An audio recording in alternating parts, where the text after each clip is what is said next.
Olá pessoal, como vai? Tudo bem?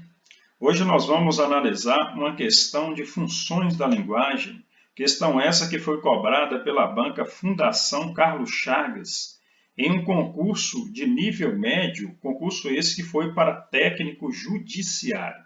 Hoje nós vamos falar um pouco sobre essa questão de funções da linguagem e vamos falar aí como que as bancas cobram essas questões de funções da linguagem. Geralmente, quando as bancas vão cobrar questões relacionadas à função da linguagem, eles vão colocar um texto ou um fragmento de um texto e vai pedir você para analisar esse texto e marcar ali a opção que está com o nome da função que vai predominar nesse texto. Então, nós pegamos aí essa questão da Fundação Carlos Chagas. Nós vamos ler o texto que a banca postou, que a banca colocou, e vamos analisar qual função está aqui predominando nessa questão, nesse texto. Então vamos lá? Vamos ler o texto? Eu leio aqui, você acompanha comigo e nós vamos tentar aqui resolver essa questão. Vamos resolver essa questão. Então vou ler o texto e você me acompanha. Sempre pensei que ser um cidadão do mundo era o melhor que podia acontecer a uma pessoa. E continuo pensando assim, que as fronteiras são a fonte dos piores preconceitos, que elas criam inimizades entre os povos e provocam as estúpidas guerras, e que, por isso, é preciso tentar afiná-las pouco a pouco, até que desapareçam totalmente. Isso está ocorrendo, sem dúvida, e essa é uma das boas coisas da globalização. Embora haja também algumas ruins, como o aumento até extremos vertiginosos da desigualdade econômica entre as pessoas. Mas é verdade que a língua primeira, aquela em que você aprende a dar nome à família e às coisas deste mundo, é uma verdadeira pátria, que depois, com a correria da vida moderna, às vezes vai se perdendo, confundindo-se com outras. E isso é provavelmente a prova mais difícil que os imigrantes têm de enfrentar. Essa maré humana que cresce a cada dia, à medida que se amplia o abismo entre os países prósperos e os miseráveis.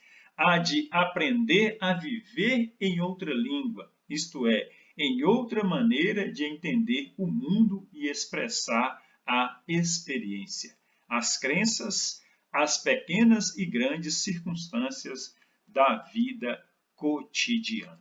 Então, pessoal, esse é o texto que nós vamos analisar agora e as bancas geralmente eles vão pedir a função que predomina no texto. Eu já vi aqui que esse texto tem uns traços de função poética, né? Mas vamos analisar qual a função que é predominante nesse texto. Então, a banca vai pedir assim, ó, predomina no texto a função. Vamos lá, letra A.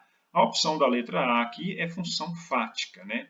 Função fática. Função fática, pois o autor enfoca um assunto banal com a finalidade única de iniciar uma conversa. Então, nós temos aqui que o autor, nesse texto, ele está tentando iniciar uma conversa.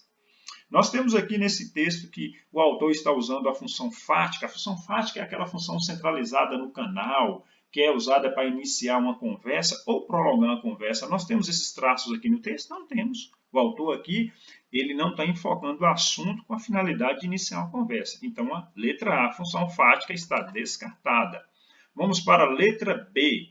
Letra B, função metalinguística, pois o autor fala dos detalhes que prejudicaram a publicação do seu texto. Tem isso aqui no texto? Não tem.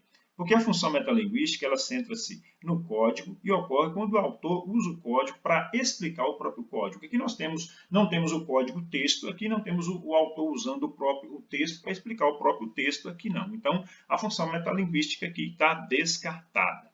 Vamos para a letra C. Letra C, apelativa. Apelativa, função apelativa ou conativa.